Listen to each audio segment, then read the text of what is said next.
Italian cat fans, welcome back to another video. Today we're going to be reading chapter 15 out of Harry Potter and the Philosopher's Stone. So, hope you like this chapter, and without much further ado, let's get started. The Forbidden Forest. Things couldn't have been worse. Filch took them down to Professor McGonagall's study on the first floor, where they sat and waited without saying a word to each other. Hermione was trembling. Excuses, alibis, and wild cover-up stories chased each other around Harry's brain, each one feeble than the last. He couldn't see how they were going to get out of trouble this time. They were concerned. How could they have been so stupid as to forget the cloak? There was no reason on earth that Professor McGonagall would accept for their being out of bed and creeping around the school in the dead of night, let alone being up in the tallest astronomy tower, which was out of bounds except for classes. Add Norbert and the invisibility cloak, they might as well be packing their bags already. Had Harry thought that things couldn't have been worse?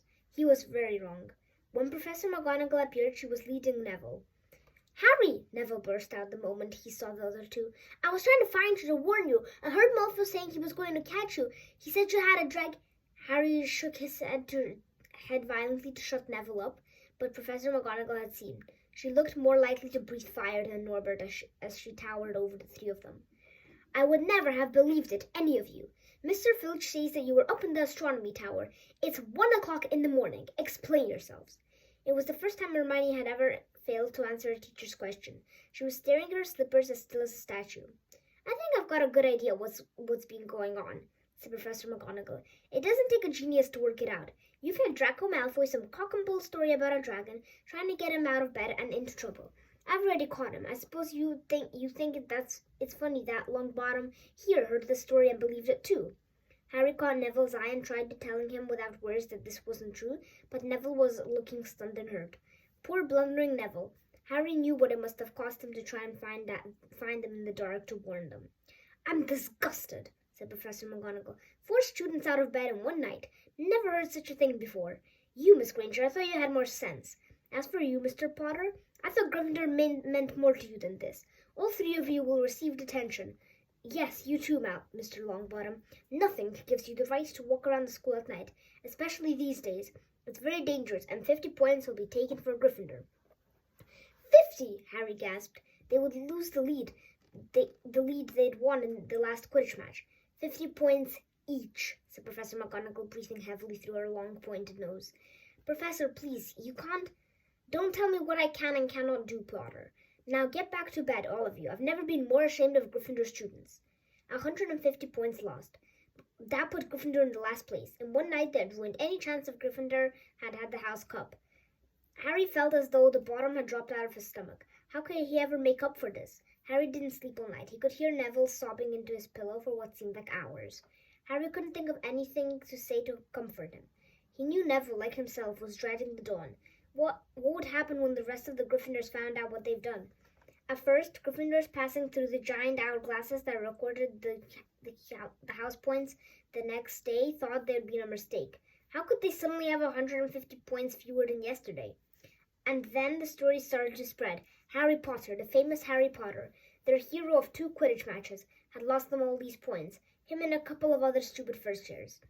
From being one of the most popular and admired people at the school, Harry was suddenly the most hated. Even Ravenclaws and Hufflepuffs turned on him because everyone had been longing to see Slytherin lose the House Cup. Everywhere Harry went, people pointed and didn't trouble to lower their voices as they insulted him. Slytherins, on the other hand, clapped as he walked past them, whistling and cheering. "Thanks, Potter, we owe you one." Only Ron stood by him. "They'll all forget this in a few weeks. Fred and George have lost loads of points in the time they've been here, but people still like them."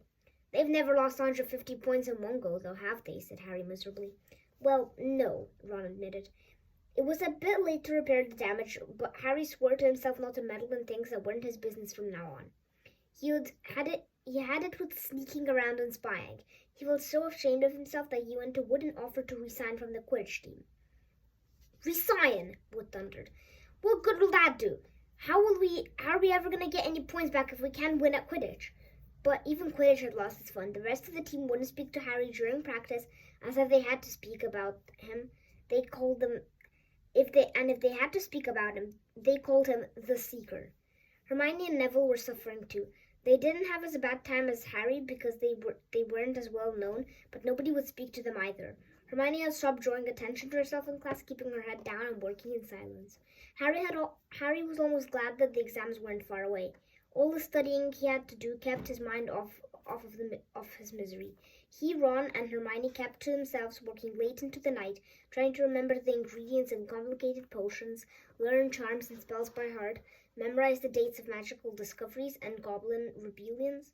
Then, about a week before the exams were due to start, Harry's new resolution was not to interfere in anything that didn't concern him. Was put to an unexpected test. Walking back from the library his one afternoon, he heard somebody whimpering from a classroom up ahead. As he drew closer, he heard Quirrell's voice. No, not again, please. It sounded as though someone was threatening him. Harry moved closer. All right, he heard Quirrell sob. The next second, Quirrell came hurrying out of the classroom, straightening his turban. He was pale and looked as though he was going to cry. He strode out of sight. Harry didn't think Quirrell had even noticed him. He waited until Quirrell's footsteps had disappeared, then peered into the classroom. It was empty, but a door stood ajar at the other end. Harry was halfway towards it before remembering what he had promised himself about not meddling. All the same, he would have gambled 12 Sorcerer stones that Snape had just left the room, and from what Harry had just heard, Snape would be walking with a new spring in his step. Quirrell seemed to have given in at last. Harry went back to the library where Hermione was testing Ron in astronomy. Harry told them what he'd heard.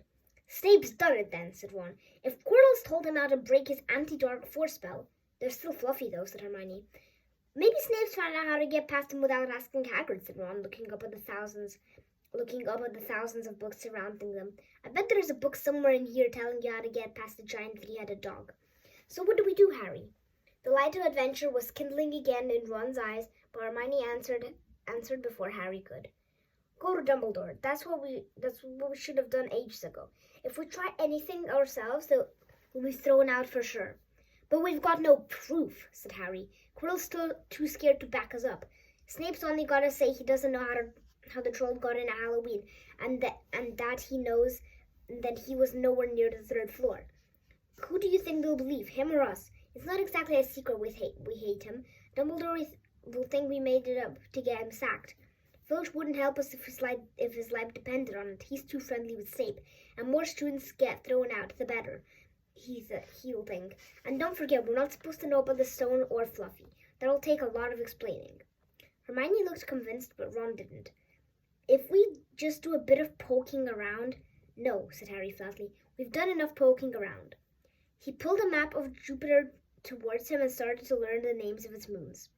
The following morning, notes were delivered to Harry, Hermione, and Neville at the breakfast table. They were all the same. Your detention will take place at 11 o'clock tonight. Meet Mr. Filch in the entrance hall. Professor McGonagall. Harry had forgotten that they still had detentions to do in the furor of the points they had lost. He half expected Hermione to complain that this was a whole night of studying lost, but she didn't say a word. Like Harry, she felt they deserved what they got. At 11 o'clock that night, they said goodbye to Ron in the common room and went down to the entrance hall with Neville. Filch was already there, and so was Malfoy. Harry had also forgotten that Malfoy had detention too. Follow me, said Filch, lighting a lamp and leading them outside. I bet you'd think twice about breaking a school rule again, won't you, eh? He said, leering on them. Oh, yes, hard work and pain are the best teachers if you ask me. It's just a pity they let the old punishments die out. Hang you by your wrists from the ceiling for a few days. I've got the chains still in my office. Keep 'em well oiled in case they're ever needed. Right, off we go, and don't think of running off now. It'll be worse for you if you do. They marched off across the dark grounds. Neville kept sniffing. Harry wondered what their punishment was going to be. It must be something really horrible, or Filch wouldn't be sounding so delighted. The moon was bright, but clouds scudding across it kept throwing them into darkness.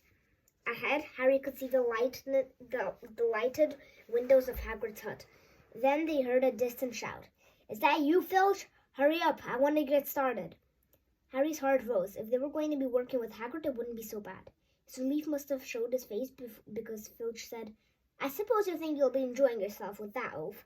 Well, think again, boy. It's It's into the forest you're going, and if I'm much mistaken, if you'll all come out in one piece." At this, Neville let out a little moan, and Malfoy stopped dead in his tracks. "The forest," he repeated, and didn't sound quite as cool as usual. "We can't go in there at night. There's all sorts of things there. Werewolves, I heard." Neville clutched the sleeve of Harry's robe and made a choking noise. "That's your problem, isn't it?" said Filch, his voice cackling with glee. Should have thought of them werewolves before you got into trouble, shouldn't you?" Hagrid came striding towards them out of the dark, Fang at his heel. He was carrying his large crossbow, and a quiver of arrows hung over his shoulder. "About time," he said. "I've been waiting for half an hour already. All right, Harry, Hermione?" "You shouldn't be too friendly to them, Hagrid," said Filch coldly. "They're here to be punished, after all." "That's why you're late, is it?" said Hagrid, frowning at Filch. "Been lecturing them, eh? It's not your place to do that. You've done your bit. I'll take them over from here." "I'll be back at dawn," said Filch, "for what's left of them," he added nastily as he turned and started back towards the castle, his lamp bobbing away into the darkness. Malfoy now turned to Hagrid. "I'm not going into that forest," he said, and Harry was pleased to hear the note of panic in his voice. "You are if you want to stay at Hogwarts," said Hagrid fiercely. "You've done wrong, and now you've got to pay for it." "But this is servant stuff. It's not for students to do. I thought we'd be copying lines or something. If my father knew I was doing this, he'd—" "Tell you that's how it goes at Hogwarts," Hagrid growled. "Copying lines. What good's that to anyone? You'll do something useful or you'll get out. If you think your father rather get expelled, then get back off to the castle and pack. Go on." Malfoy didn't move. He looked at Hagrid furiously, but then dropped his gaze. "Right then," said Hagrid. "Now listen carefully, because it's dangerous what we're going to do tonight, and I don't want no one taking risks. Follow me over here a moment." He led them to the very edge of the forest. Holding his lamp up high, he pointed down to a narrow, winding earth track that disappeared into the thick black trees. A light breeze lifted their hair as they looked into the forest. "Look there," said Hagrid. "See that stuff shining on the ground, slippery stuff? That's unicorn blood. There's a unicorn in there been hurt badly by someone. This is the second time in a week. I found one dead last Wednesday. We're gonna try and find the poor thing. We might have to put out if it's misery." And what if whatever hurt the unicorn finds us first?" said Malfoy, unable to keep the fear out of his voice. "There's nothing that lives in the forest that'll hurt you if you're with me or Fang," said Hagrid. And keep to the path. Right now, we're gonna split into two parties and follow the trail in different directions.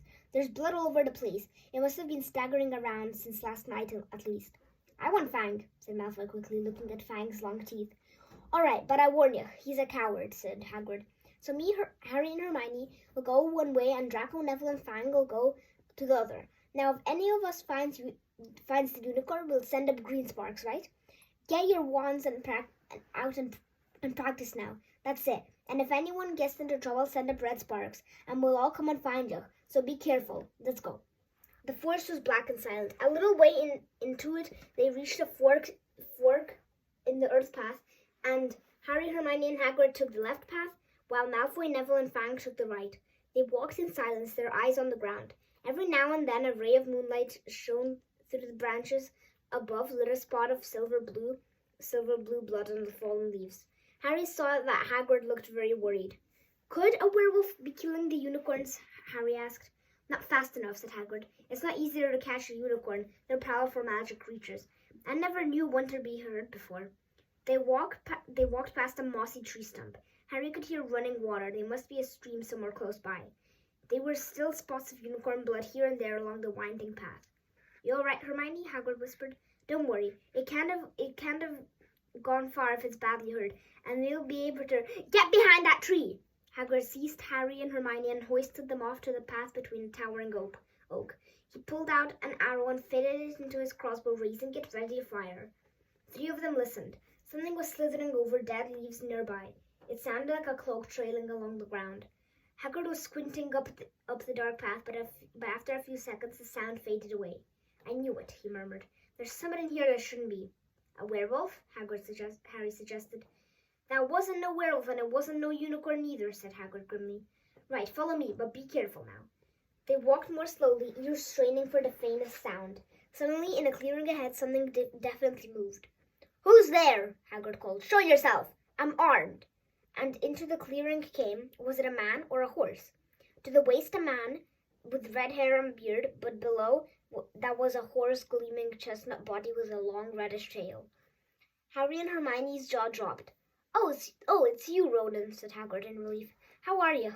He walked forward and shook the Centaur's hand. Good evening to you, Hagrid, said Ronan. He had a deep, sorrowful voice. Were you going to shoot me? Can't be too careful, Ronan, said Hagrid, patting his crossbow. There's some bad loose in this forest. This is Harry Potter and Hermione Granger, by the way, students up at the school. And this is Ronan, you two. He's a Centaur. We've noticed, said Hermione faintly. Good evening, said Ronan. Students, are you? And do you learn much up at the school? A bit, said Hermione timidly. A bit. Well, that's something, Ronan sighed. He flung back his head and stared at the sky. Mars is bright tonight. Yes, said Hagrid, glancing up too. Listen, I'm glad we've run into you, Ronan, because there's a unicorn been heard. You seen anything? Ronan didn't answer immediately. He stared unblinkingly upward, then sighed again. Always the innocent are the first victims, he said. So it's been ages past, so it is now. Yes, said Hagrid. But have you seen anything, Ronan? Anything unusual? Mars is bright tonight, Ronan repeated while Hagrid watched him impatiently. Unusually bright. Yeah, but I was meaning anything unusual a bit nearer home, said Hagrid. So you noticed anything strange? Yet again, Ronan took a while to answer. At last he said, The forest hides many secrets. The movement in the trees behind Ronan made Hagrid raise his crossbow again, but it was only a second Centaur, black-haired and bodied with a wilder looking than Ronan. Hello, Bane, said Hagrid. All right? Good evening, Hagrid. I hope you're well. Well enough. Look, I've just been asking Ronan, you see anything odd in here lately? There's a unicorn been injured. How would you know anything about it? Bane walked over to stand next to Ronan. He looked skyward. Mars is bright tonight, he said simply. We've heard, said Hagrid grumpily. Well, if either of you do see anything, let me know, won't you? We'll be off then. Harry and Hermione followed him out into the clearing, staring over their shoulders as Ronan and Bane until the trees blocked their view. Never, said Hagrid irritably, try and get a straight answer out of a Centaur. Ruddy they're stargazers, not interested in anything closer than the moon. Are there many of them in here? Asked Hermione. Oh, a fair few. Keep themselves to themselves mostly, but they're good enough to about turning up if ever I want a word. They're deep-minded Centaurs. They know things. Just don't let on much. You think that was a Centaur you heard earlier? said Harry. Does that sound like hoofs to you? Nah, if you ask me, that's been killing the unicorns. Never heard anything like it before. They walked on through the dense, dark trees. Harry kept looking nervously over his shoulder. He had the nasty feeling they were being watched. He was very glad they had Hagrid and his crossbow with them. They had just passed a bend in the path when Hermione grabbed Hagrid's arm. Hagrid, look, red sparks. The others are in trouble. You two wait here, Hagrid shouted. Stay on the path. I'll come back for you. They heard him crashing away through the undergrowth and started looking at each other very scared until they couldn't hear anything but the rustling of leaves around them. You don't think they've been hurt, do you? Whispered Hermione. I don't care if Malfoy has, but if something's got Neville, it's our fault he's in here in the first place. The minutes dragged by. Their ears seemed sharper than usual. Harry seemed to be picking up every sigh of the wind, every cracking twig. What was going on? Where were the others? At last a great crunching noise announced Hagrid's return. Malfoy, Neville, and Fang were behind him. Hagrid was fuming. Malfoy, it seemed, had sneaked up behind Neville and grabbed him as a joke. Neville had panicked and sent up the sparks. We'll be lucky to catch anything now with the racket you two were making.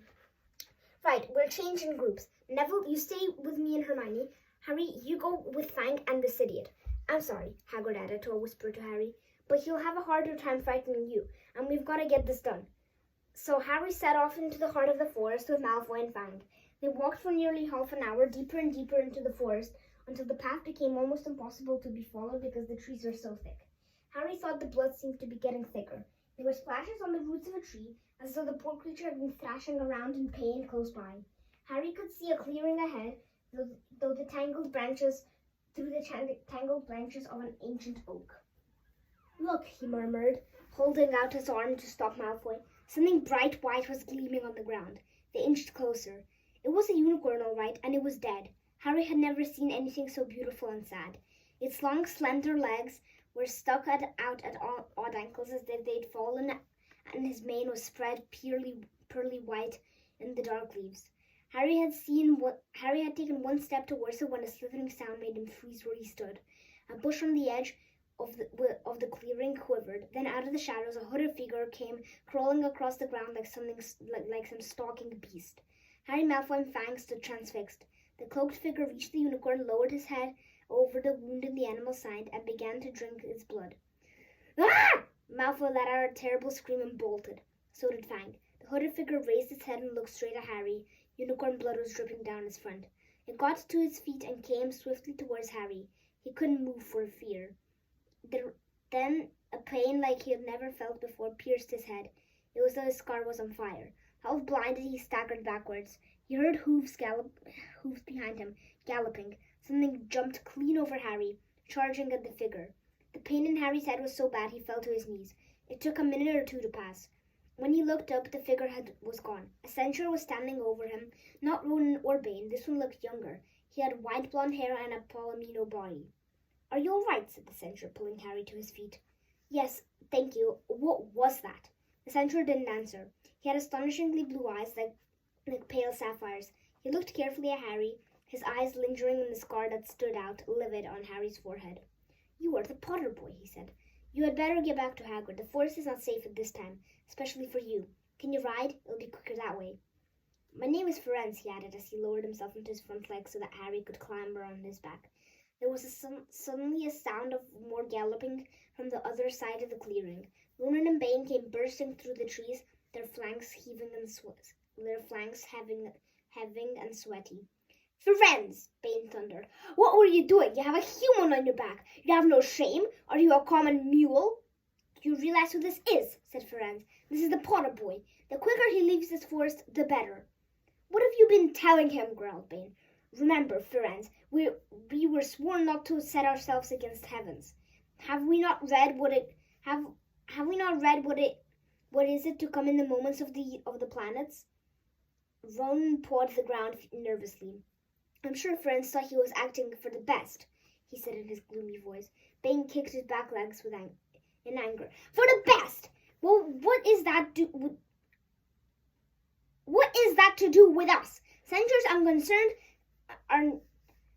are concerned with what had been foretold. This is not our business to run around like donkeys after stray humans in our forest." Ferenz suddenly reared onto his hind legs in anger, so that Harry had to grab his shoulders to stay on. "Do you not see that unicorn?" Ferenz bellowed at Bane. "Do you not understand why it was killed, or have the planets not let you in on that secret? I set myself against what was lurking in this forest, Bane, yes, with humans alongside if I must." And Ferenz whisked around with Harry clutching on as best as he could. They plunged off into the trees, leaving Ronan and Bane behind them. Harry didn't have a clue what was going on. "Why is Bane so angry?" he asked. "What was the thing you saved me from anyway?" Ferenz slowed to a walk, warning Harry to keep his head bowed in case of low-hanging branches, but did not answer Harry's question. They made their way through the trees in silence for so long that Harry thought Ferenz didn't want to talk to him anymore. They were passing through a particularly dense patch of trees, however, when Ferenz stopped suddenly. "Harry Potter, do you know what the unicorn blood is used for?" "No," said Harry, startled by the odd question. "We've only used the horn and tail hair in potions." "That's because it's a monstrous thing to slay a unicorn," said Ferenz. "Only one who has nothing to lose and everything to gain will commit such a crime. The blood of a unicorn will keep you alive even if you're an inch from death, but at a terrible price. You have slain something pure and defenseless to save yourself, and you will have but a half-life, a cursed life, from the moment the blood touches your lips." Harry stared at the back of Ferenz's head, which was dappled silver in the moonlight. But who'd be that desperate? He was wondering aloud. "If you're going to be cursed forever, death's better, isn't it?" It is, Ferenz agreed, "unless all you need is to stay alive long enough to drink something else." Something that will bring you back to full strength and power. Something that will mean you can never die. Mr. Potter, do you know what is hidden in the school at the very moment? The Sorcerer's Stone. Of course, the elixir of life, but I don't understand who. Can you think of nobody who has waited many years to return to power, who has clung to life, awaiting their chance? It was as though an iron fist has clenched suddenly around Harry's heart. Over the rustling of the leaves, he seemed to hear once more that Hagrid had told him on the night they had met. Some say he died. Cotswold, in my opinion. Don't know if he had any human left in him to die. Do you mean, Harry croaked, that was, well, Harry, are you all right? Hermione was running towards them down the path, Hagrid puffing along beside her. I'm fine, said Harry, hardly knowing what he was saying. The unicorn's dead, Hagrid. It's in the clearing back there. This is where I leave you, Friends murmured as Hagrid hurried off to examine the unicorn. You are safe now. Harry slid off the back. Good luck, Harry Potter, said Friends. Plans have read wrongly before now, even by censors. I hope this is one of those times. He turned and cantered back into the depths of the forest, leaving Harry shivering behind him. Ron had fallen asleep in the dark common room, waiting for them to return. Shouted something about Quidditch fouls when Harry roughly shook him awake in a matter of seconds, though. He was wide-eyed as Harry began to tell him and Hermione what had happened in the forest.